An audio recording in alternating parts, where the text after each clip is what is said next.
Bonjour. Bonjour, M. Sissoko. Oui, présentez-vous s'il vous plaît. Mon nom c'est Elhaji Birama Diarra. Je suis ancien météo de l'agence Mali Météo. Je suis expert en changement climatique et j'ai coordonné beaucoup d'activités dans le cadre du changement climatique. J'ai été point focal du groupe intergouvernemental sur l'évolution du climat qu'on appelle généralement IPCC ou GIEC. J'ai dispensé beaucoup de cours météo et climato dans les universités, notamment au Mali, à l'IPR, à l'école de médecine, à l'ENSUP. Présentement, je donne des cours pour la licence et le master à l'ENI et je suis à la retraite. Alors, je vais me limiter à ces quelques informations, s'il vous plaît. Ça, c'est déjà un parcours très riche et enrichissant. Merci. Et nous ne pouvons que vous tirer un coup de chapeau. Merci. Ceci étant, notre thème d'aujourd'hui porte sur la pollution de l'air. Et notre première question est de savoir quelle définition peut-on donner à la pollution de l'air? Merci, M. Sissoko. Avant de répondre à cette question, je tiens tout d'abord à vous féliciter de cette initiative pour l'émission CRI éco-citoyen. C'est très important, c'est suivi un peu partout au Mali et dans le monde. Donc c'est vraiment un honneur pour moi de participer à vos activités. Et donc ceci est très important. Le thème dont vous demandez d'abord la définition, qui est la pollution de l'air. Cette activité, ce thème est beaucoup plus sous la responsabilité d'un certain nombre de départements, tels que par exemple le ministère de l'Environnement, de l'Assainissement et du Développement durable, y compris d'autres ministères, tels que le ministère des Transports, de la Santé et de la Recherche. Sont ces différents départements qui gèrent ce problème-là. C'est un élément très important. Et cette pollution de l'air a été étudiée au Mali par beaucoup de chercheurs. Il y a eu des collectes de données sur le terrain. Et l'ENI en a, l'ENSUP en son temps, l'école normale supérieure avec Dr Yam Diallo, ils ont travaillé sur ces éléments-là. Et d'autres chercheurs ont beaucoup travaillé dans ce domaine-là. Donc vraiment vous aurez la possibilité certainement de les contacter pour avoir plus d'informations parce que c'est un domaine vraiment très spécifique.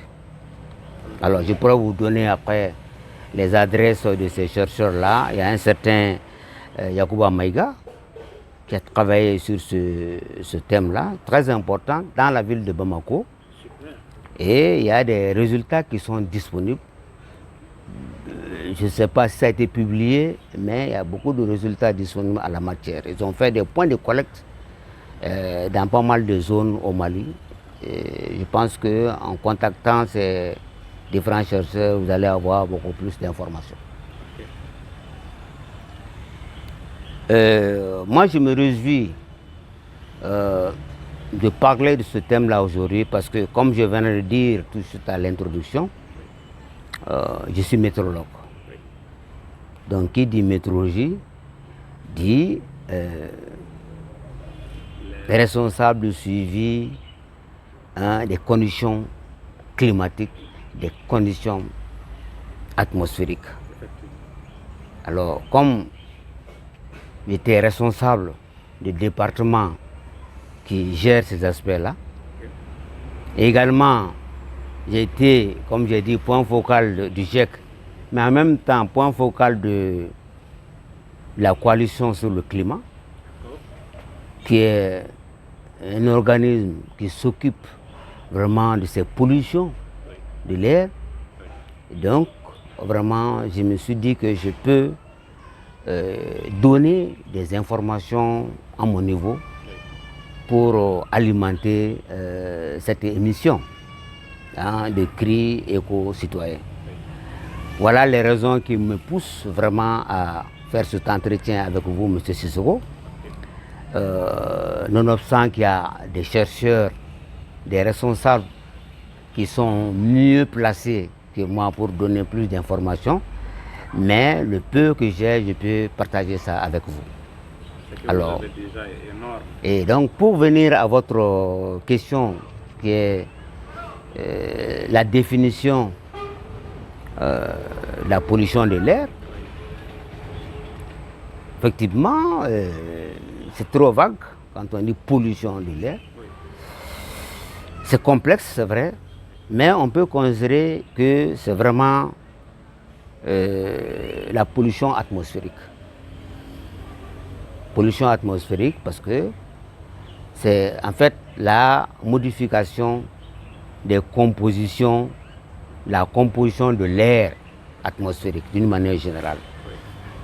Et cette modification se fait à partir des polluants nuisibles. Des polluants nuisibles par rapport à la santé, des polluants nuisibles par rapport à l'environnement. Donc en gros, c'est vraiment la pollution atmosphérique par des polluants nuisibles à la santé et à l'environnement. D'accord. Donc, ceci étant des polluants qui sont nuisibles à la fois à la santé de nous les humains ainsi qu'à l'environnement, maintenant, quelles en sont les causes de la pollution? Quelles sont les causes de la pollution de l'air à Bamako? Merci, M. Sissoko. C'est surtout ça l'élément important. Parler de quelque chose, il faut savoir les causes.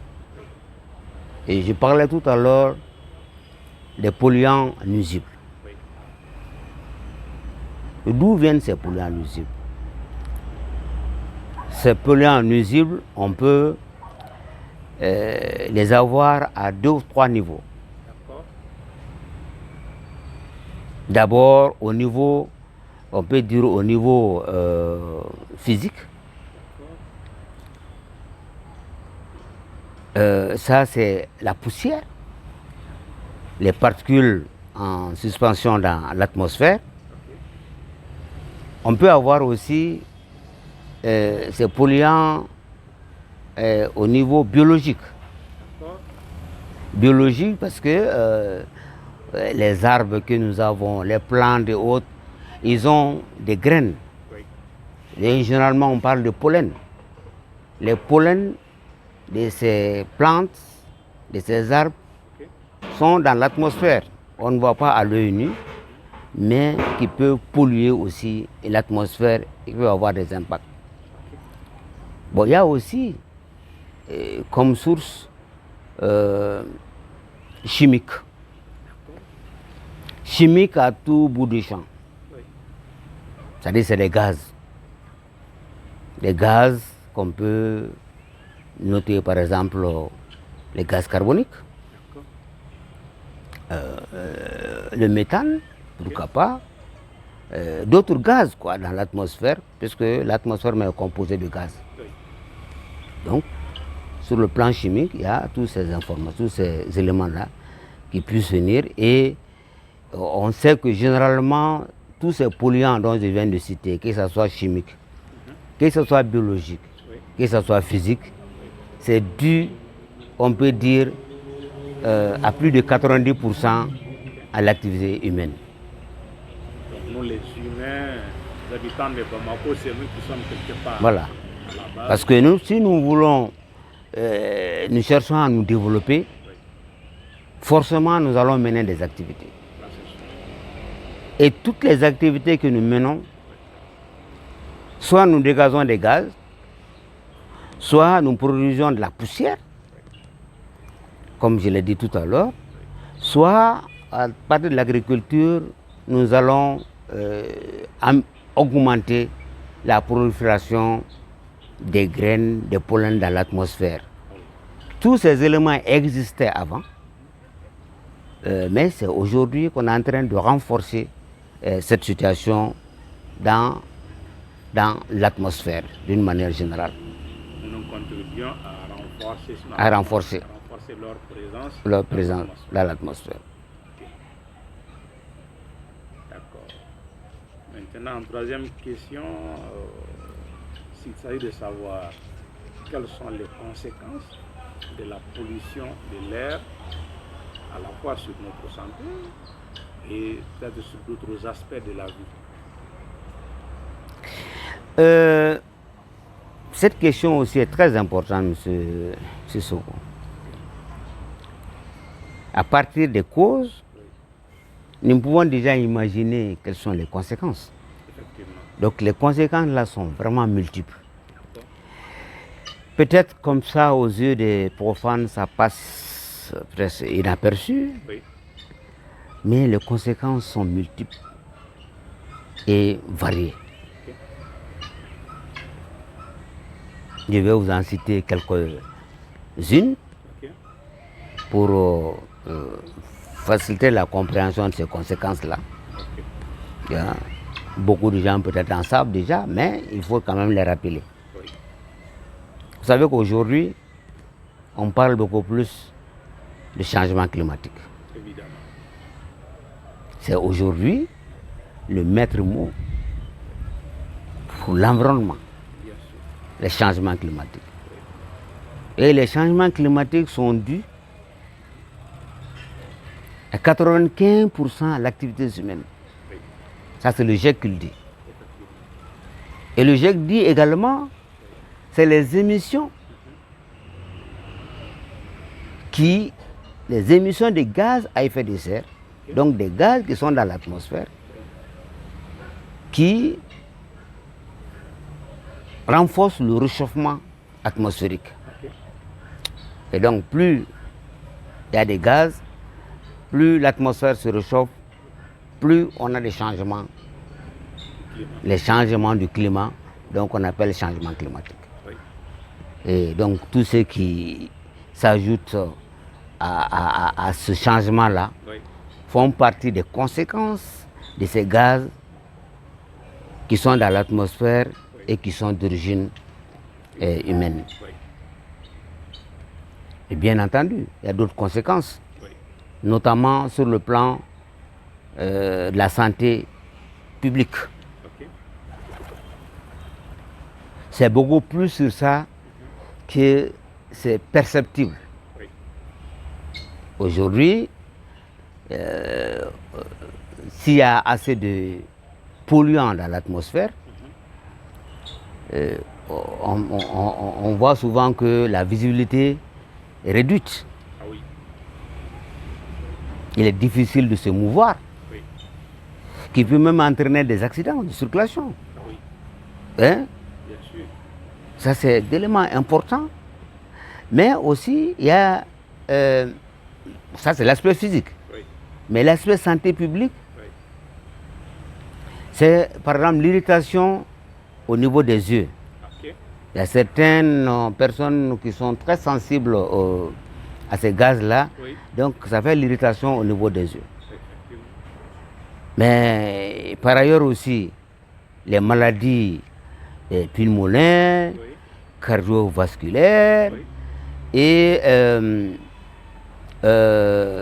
même, on peut dire, ça fait partie des maladies pulmonaires, la toux. Oui. Hein, il y a tous ces aspects-là Oui. qui rentrent en ligne de compte. Donc les gaz que nous émettons contribuent à ça, plus bien entendu ce que j'ai dit, l'aspect physique ou l'aspect biologique, Biologique. qui contribue un peu à ça. à ces éléments-là. Bon, il y a pas mal d'autres conséquences par rapport à ça. Oui. Il y a par exemple la pollution de l'eau. Ok. Hein? Parce que tous ces gaz-là, on peut avoir par exemple des pluies acides. Oui. Plus il y a des gaz dans l'atmosphère, et quand il pleut, ce sont la descente de ces gaz-là, et on appelle aujourd'hui des pluies acides. En fait, c'est des gaz, c'est des pluies qui sont vraiment contaminées. Oui. Avant, pendant notre jeune âge, là, on se permettait, on se lavait avec l'eau de pluie, on buvait l'eau de pluie comme ça. Oui. Mais aujourd'hui, il faut faire attention. Ok. Parce que l'eau de pluie, aujourd'hui, ça peut donner des rhumes. Effectivement. On constate que quand beaucoup sortent sous la pluie, ils sont enrhumés. Tout de suite. Parce que l'eau qui tombe, c'est de l'eau qui contient, en tout cas, ces gaz-là. Donc, ça, c'est très important. Ok. Ben, les eaux de nos rivières, D'accord. à partir de nos déchets, Oui. tout ça, Oui. on contamine ces eaux. Effectivement. Donc, il y a un problème également de santé publique à ce niveau, d'où l'assainissement reste un élément très important. Et je pense que ces éléments sont des éléments centraux, Ok. mais il peut y avoir d'autres informations complémentaires comme conséquence, Oui. mais je vais me limiter un peu à ces quelques éléments Ok. qui permettent aux uns et aux autres de savoir vraiment l'impact de la pollution de l'air sur la santé publique de la population. Donc on s'achemine vers notre quatrième question, qui est de savoir si vous pouviez nous parler des dispositions en vigueur au Mali, sinon à Bamako, pour limiter cette pollution de l'air. Ceci est très important. En connaissant les causes et les conséquences, bon, on doit pouvoir trouver des mesures pour vraiment limiter les impacts. Effectivement, à ce niveau, il y a des institutions qui sont mieux placées pour parler de ces différentes mesures-là, notamment le ministère de l'Environnement en la matière. Ben, je sais qu'il y a des politiques, il y a des textes qui sont élaborés pour l'assainissement. Hein? Non seulement l'assainissement d'une manière générale, l'assainissement des eaux, l'assainissement de l'environnement, l'assainissement de l'atmosphère. Hein? Donc il y a des départements. Et le ministère de l'Environnement, l'assainissement et du développement durable, le ministère des Transports et les autres ministères que j'avais cités au départ. Donc il y a des politiques qui sont élaborées et des textes qui sont élaborés pour gérer ça. Okay. Mais il faut dire, c'est l'application de ces politiques-là maintenant rencontre des insuffisances. C'est une réalité hein, qu'on ne peut pas se cacher. Et c'est pourquoi aujourd'hui, il y a beaucoup de dispositions pour les réformes en la matière. Un élément que je peux citer, par exemple, la gestion des déchets. Des déchets plastiques, par exemple. Parce qu'on sait que quand on brûle les déchets plastiques, on dégage des gaz dans l'atmosphère. Et tout ce qu'on a comme déchets, la plupart, on est en train de les brûler. Y compris les déchets biomédicaux. Voilà, biomédicaux. Mais d'abord, les déchets plastiques, l'exemple, pour l'insuffisance d'application des textes, il y a eu, je pense bien, des textes qui ont été même étudiés jusqu'à l'Assemblée, dans le temps, pour la gestion des plastiques au Mali.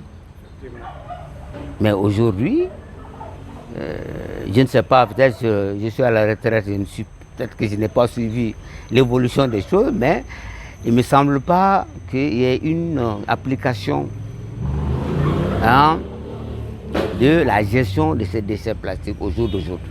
Malheureusement, ce n'est pas encore appliqué. Voilà. Donc, C'est pourquoi j'ai dit qu'il y a des politiques, mais l'application rencontre des insuffisances. Donc il y a des initiatives, mais il faut les renforcer. Mais en dehors de ces textes et de ces lois et politiques, bon, il y a des mesures, on peut dire, pas simples, mais il y a des mesures que nous pouvons prendre. Ces mesures, on peut citer par exemple le changement de comportement. Si on se sent concerné par cette pollution de l'air, il y a des choses qu'on doit éviter aujourd'hui à faire. Par exemple, brûler ces plastiques et autres, et bien gérer nos déchets. Hein? Et je crois que ça, c'est des mesures qui ne demandent pas, en tout cas, un peu de forcing même. C'est-à-dire que c'est vraiment, ça doit venir naturellement. Donc ça, c'est les changements de comportement qu'on peut faire. Et on peut aussi prendre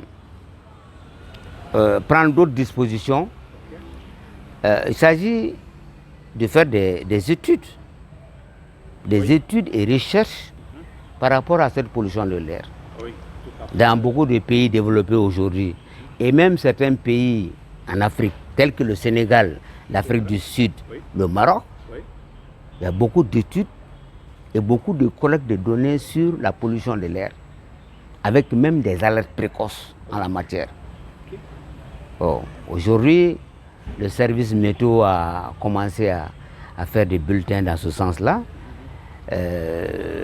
mais pas beaucoup plus poussé parce que je crois qu'il y a des problèmes pour la collecte de certaines informations. Donc la disponibilité des équipements sophistiqués et adaptés pour mesurer cette pollution de l'atmosphère. On doit aussi tenir compte de reboisement. Vous avez fait des campagnes cette année de reboisement. C'est réduire la déforestation, réduire la destruction de nos forêts. Parce que plus on coupe les arbres, plus on le brûle, plus on met des gaz dans l'atmosphère, et ainsi de suite. Donc il faut vraiment réduire ça. D'autres éléments, c'est les aspects énergétiques. Très important. Aujourd'hui, nous utilisons plus de combustibles fossiles. Et l'une de ces bases-là des émissions, c'est les combustibles fossiles qui conduisent au changement. Alors, il faut chercher à réduire l'utilisation de ces combustibles fossiles en essayant de trouver des alternatives, à renforcer ces alternatives telles que l'énergie solaire, l'énergie éolienne et d'autres types d'énergie qui n'émettent pas. Bon, il faut aussi développer ou rechercher des technologies sobres en carbone, donc qui n'émettent pas beaucoup de gaz à effet de serre. Parce que si on doit se développer, il faut qu'on se développe avec toutes ces technologies et toutes ces dispositions, tout en cherchant à réduire les émissions. Cela, il va pour la santé publique, mais cela va aussi pour la gestion des changements climatiques. Ça permettra de favoriser la lutte contre les changements climatiques. Voilà quelques éléments de mesure qu'on peut prendre, mais il s'agira sur le plan politique vraiment de mieux étoffer tous ces éléments-là pour pouvoir les mettre en application. D'accord, docteur Diarra, nous sommes à la fin de cet entretien. Nous vous rappelons que vous êtes dans l'émission Cri éco-citoyen que nous réalisons en partenariat avec Fantastique Production, avec le Républicain et le journal L'Empire. Voilà, donc nous sommes de cœur avec vous et si vous avez un dernier mot, ça peut être lequel? Oui, merci M. Sissoko. C'est, comme j'ai dit au début, c'est vraiment c'était tout un plaisir pour moi de pouvoir partager ces quelques informations avec vous. Et je pense que cet entretien va aider davantage la population à comprendre les causes, les enjeux et même les mesures pour lutter contre ces pollutions de l'air qui ont des impacts sur la santé et sur l'environnement. Je suis à votre disposition pour tout besoin, et pour vous aider à renforcer les actions de l'émission Éco-Citoyen. Je vous remercie. Voilà, nous vous remercier. Donc, on se dit bye, et comme on le dit, ensemble nous sommes capables du meilleur pour notre environnement. Merci. Merci.